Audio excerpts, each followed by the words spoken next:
It's been 4 months since she left, and I'm still here. I'm still in this apartment. The one we picked out together, thinking it would be the start of something. Our place. Now it's just my place, but I can't bring myself to leave it. It wasn't a dramatic breakup. No screaming fights, no slamming doors, just that slow unraveling. Like a thread you don't notice is loose until everything falls apart. One day we were us, and the next we weren't. She packed a bag, kissed me on the cheek like we were old friends, and walked out the door. At first, I thought it would be temporary, that she'd come back. I left her side of the bed untouched, her books still on the shelf, the plants she loved sitting by the window. I didn't change anything, hoping that maybe she'd walk through the door and everything would go back to normal. But days turned into weeks, and weeks into months. And the apartment, it started to feel different. The air got heavier, the light dimmer. Even when the sun was out, it was like the place was stuck in twilight. There was a stillness, a silence, like the walls were holding their breath, waiting for something. I tried to leave. I really did. I told myself I'd find a new place, something smaller, somewhere with no memories. But every time I packed a box, I stopped. I'd sit down, surrounded by our things, and feel this weight. A heaviness in my chest that made it impossible to move, like the apartment didn't want me to go. Then there was the mirror. It started small. I'd catch glimpses of movement out of the corner of my eye when I walked by.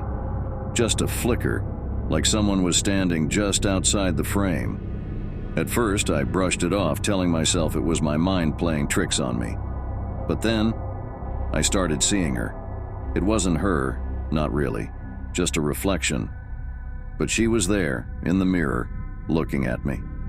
Standing in the living room or the kitchen or by the bed, just like she used to. I'd turn around and of course the room would be empty. But in the mirror, she was always there, watching me with those familiar, sad eyes. I stopped looking in the mirror after that. The apartment felt smaller, like the walls were closing in. The rooms were the same, but everything felt off. Her things, which I hadn't been able to touch before, now felt like they were suffocating me.